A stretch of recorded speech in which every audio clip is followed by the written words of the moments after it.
Be ready. 5 seconds. Start. Mr. Vice Chairman, the Minister of Railways has given us some impressive figures regarding route mileage, the number of passenger trains that run every day, the number of goods trains that run every day, the number of millions of passengers who travel by train. He has tried to compare them.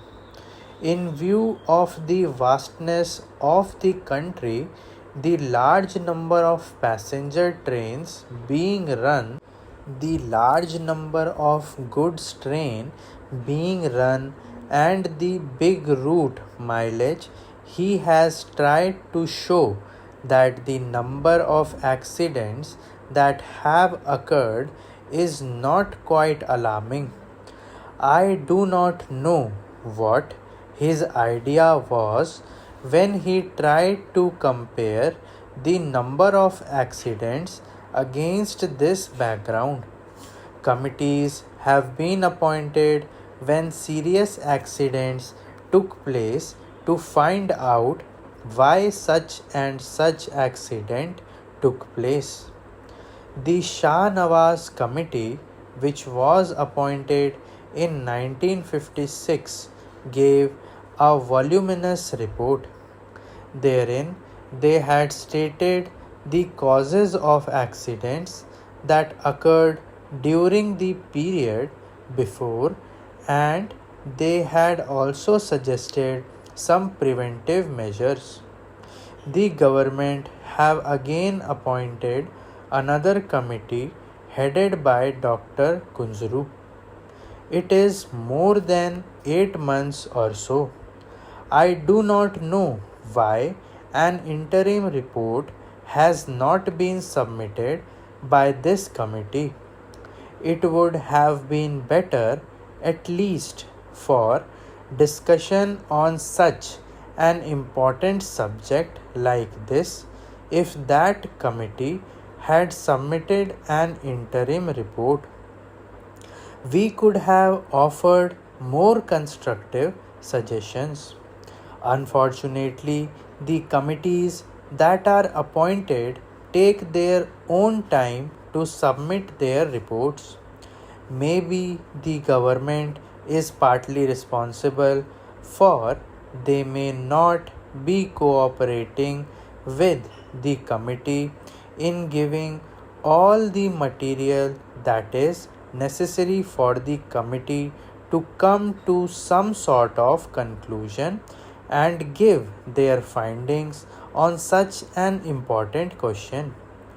Time and again, we have discussed this question of accidents, and I was really pained to see how the minister tried to minimize the seriousness of the railways accidents. He also quoted in the other house the figures, the number of accidents that are taking place in other countries, particularly America and England. The conditions that are obtaining in these countries and that are obtaining in India are totally different. There, many of the accidents take place not because of follies, not because of the limitations under which those railways work, but mostly because of the environment that there has been in those countries.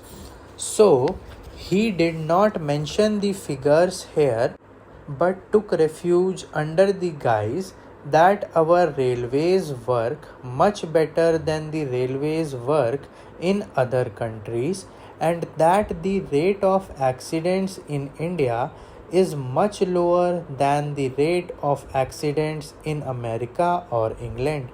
Sir, by having this discussion, the Railway Board and the Railway Ministry should be able to learn some lessons, and if they are prepared to implement the salient suggestions that will be made by the members, then many of these discussions will not take place, and many of the accidents that take place these days will not occur.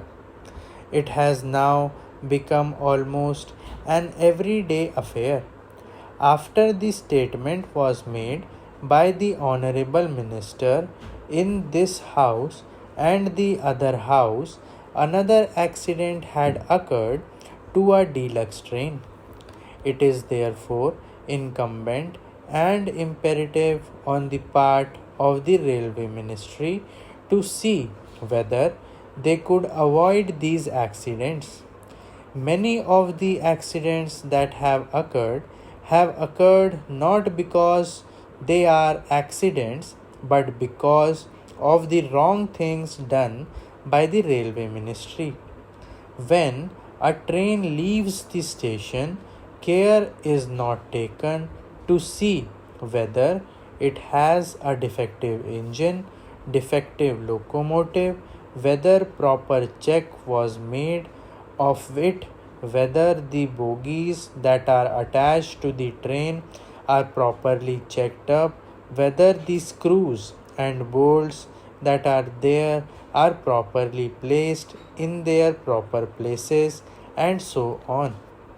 These are all things which, if properly inspected, will show whether the train is fit for travel or not, and if these things are properly adhered to, many of the accidents will not occur.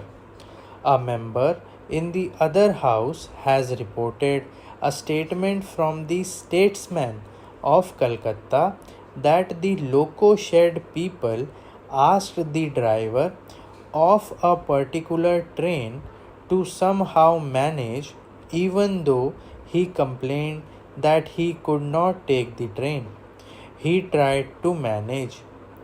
When the train arrived very late, he has said to have been manhandled by the crowd for the late arrival of the train, and he is reported to have stated to the correspondent that in spite of the protest that he made, he was asked to take that locomotive which was very defective.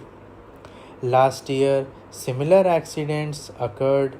For instance, the Ranchi accident.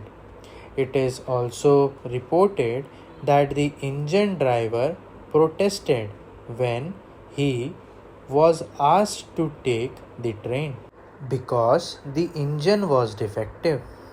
But in spite of his protests, he was forced to take that engine and an accident occurred.